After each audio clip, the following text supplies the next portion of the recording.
Hello friends, welcome to more creative. दोस्तों नमस्कार, प्रणाम, अभिवादन स्वीकार करें। शुरू करते हैं आज की बड़ी खबरें। आज 20 जून दिन मंगलवार है, वही हिंदी महीना आषाढ़ और शुक्ल पक्ष की द्वितीया है। तो चलिए शुरू करते हैं आज की बड़ी खबरें। यदि आपको खबरें पसंद आए तो वीडियो को लाइक जरूर करिएगा, और अभी तक आपने चैनल को सब्सक्राइब नहीं किया है तो इसी प्रकार की खबरों के लिए चैनल को सब्सक्राइब कर बेल आइकन पर क्लिक कर दें, ताकि अगला वीडियो आपको शीघ्रता से मिले। दोस्तों, आप हमें प्रदेश के किस जिले से देख रहे हैं, कमेंट बॉक्स में ज़रूर बताइएगा। दोस्तों, सीएम शिवराज सिंह चौहान ने किया है बड़ा ऐलान।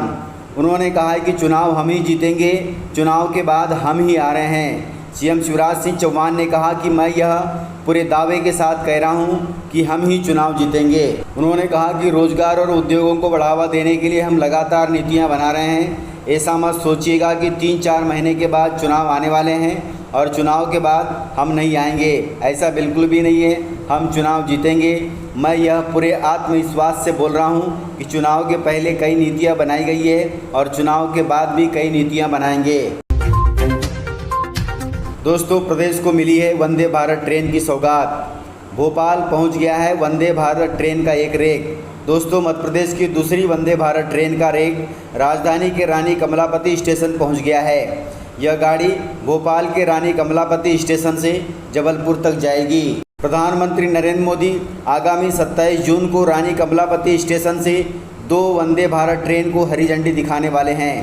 वहीं वंदे भारत का दूसरा रेक भी अगले कुछ दिनों में रानी कमलापति स्टेशन पहुंच जाएगा। इस प्रकार से प्रदेश को 2 नई वंदे भारत ट्रेन की सौगात मिलने जा रही है। दोस्तों, इंदौर जिले से खबर है। इंदौर में स्कूल खुलते ही परिवहन विभाग शुरू करेगा बसों की जांच का अभियान। दोस्तों, ग्रीष्मकालीन अवकाश खत्म होने के बाद नवीन शिक्षण सत्र 20 जून से शुरू हो रहा है। स्कूल तक बच्चे बस सहित अन्य संसाधनों से पहुंचते हैं। ऐसे में लगातार होने वाले बस हादसों को ध्यान में रखकर परिवहन विभाग अभी से सक्रिय हो गया है। वही प्रबंधन को भी साफ कह दिया गया है कि अगर बसें बगैर परमिट मिली तो प्रबंधन की जिम्मेदारी तय की जाएगी। वहीं ऑटो वैन में भी क्षमता से अधिक सवारियां बैठाने पर सख्त कार्रवाई की जाएगी। इसके लिए परिवहन विभाग भी कल से चेकिंग अभियान शुरू करने वाला है। इसकी कार्य योजना भी तैयार की गई है। हालांकि यह अभियान प्रदेश के सभी जिलों में चलना चाहिए, क्योंकि बच्चे हैं तो कल हैं। दोस्तों, सीएम हेल्पलाइन में बार बार शिकायत की गई तो अब नहीं मिलेगी आपको तवज्जो, अर्थात बार बार शिकायत करने पर आपकी समस्या का समाधान नहीं किया जाएगा। दोस्तों, सीएम हेल्पलाइन में एक ही व्यक्ति द्वारा बार बार की गई शिकायतों को अब छन्ना लगेगा। मतलब एक ही शिकायतकर्ता द्वारा बार बार कही गई शिकायत छानकर पृथक रखी जाएगी। जानकारी के अनुसार एक ही व्यक्ति द्वारा बार बार शिकायत की जा रही है, इससे शिकायतों की संख्या बढ़ रही है। इसलिए आदेश जारी कर स्पष्ट कहा गया है कि एक ही व्यक्ति व शिकायतकर्ता द्वारा 10 से अधिक बार की गई शिकायतों को अलग रखा जाएगा। दोस्तों, आपको बता दें कि सीएम हेल्पलाइन का दुरुपयोग भी किया जा रहा है। आदतन शिकायतकर्ता अपने निजी स्वार्थ और दूसरों पर दबाव बनाने के लिए सीएम हेल्पलाइन को हथियार के रूप में इस्तेमाल कर रहा है। इसी के चलते सरकार ने यह फैसला लिया है कि एक व्यक्ति यदि 10 बार से ज़्यादा शिकायत करता है तो उस शिकायत को अमान्य घोषित कर दिया जाएगा। दोस्तों, पूर्व सीएम कमलनाथ जी ने अधिकारियों को दी है बड़ी चेतावनी। उन्होंने कहा है कि यदि हम सरकार में आएंगे तो आप लोगों की खैर नहीं होगी। तो कमलनाथ जी ने कहा कि भाजपा के पास पुलिस, पैसा और प्रशासन सिर्फ 4 महीने के लिए बचा है। मैं जानता हूं कि यहां कौन अधिकारी कब से पदस्थ है। कल के बाद परसों भी आता है और वह परसों हमारा होगा। उन्होंने कहा कि वर्दी की इज्जत करिए, नहीं तो देखेंगे आपकी वर्दी कितने दिन चलती है। वहीं कमलनाथ जी की चक्की जब चलती है तो बहुत बारीक पीसती है। इस प्रकार से उन्होंने अधिकारियों तथा कर्मचारियों को धमकाया है। दोस्तों, खंडवा जिले से खबर है।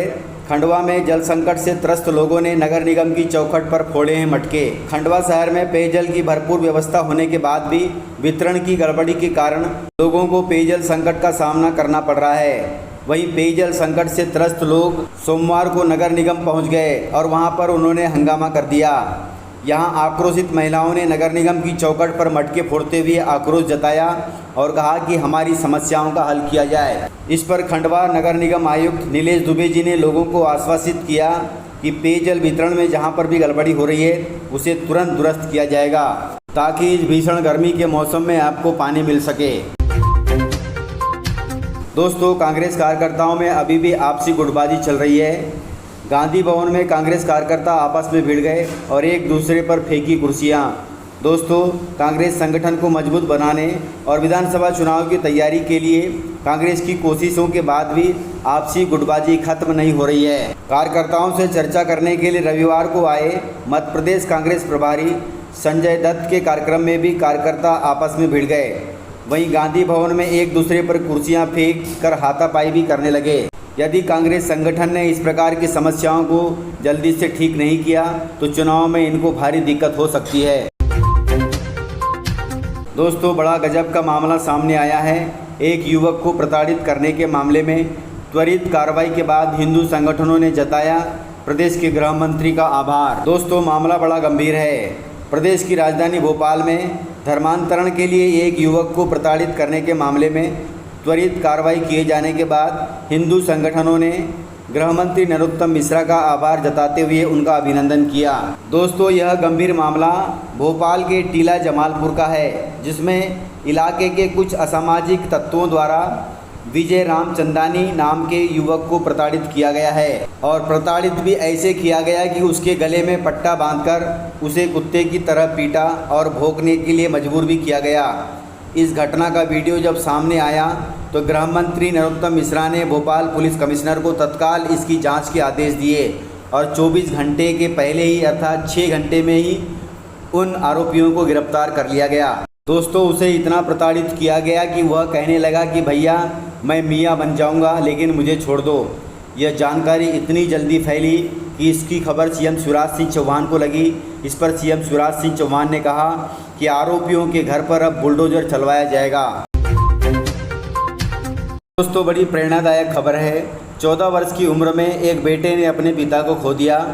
वहीं 18 साल में उन्होंने पढ़ाई छोड़ दी, लेकिन 24 साल में वे बन गए करोड़पति। दोस्तों, यह कहानी एक ऐसे युवा की है जिसने 14 साल की उम्र में अपने पिता को कैंसर की वजह से खो दिया और 18 साल की उम्र में उसकी पढ़ाई छूट गई।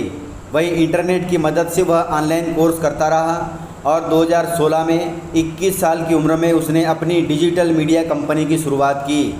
वहीं 5 साल बाद अर्थात 2022 में कंपनी का टर्नओवर सालाना 1 करोड़ रुपए से अधिक का हो गया। दोस्तों, आज वह 26 साल का है और 26 साल की उम्र में वह अमेरिका, इंग्लैंड, रूस समेत भारत की कई कंपनियों के लिए काम कर रहा है। इस प्रकार यदि आदमी मन में ठान ले तो कोई भी चीज़ असंभव नहीं है। तो इस प्रकार से जानकारियाँ थी। यदि आपको जानकारियाँ पसंद आई हो तो वीडियो को लाइक ज़रूर करिएगा। तो मिलते हैं सर इसी प्रकार की खबरों के साथ अगले वीडियो में।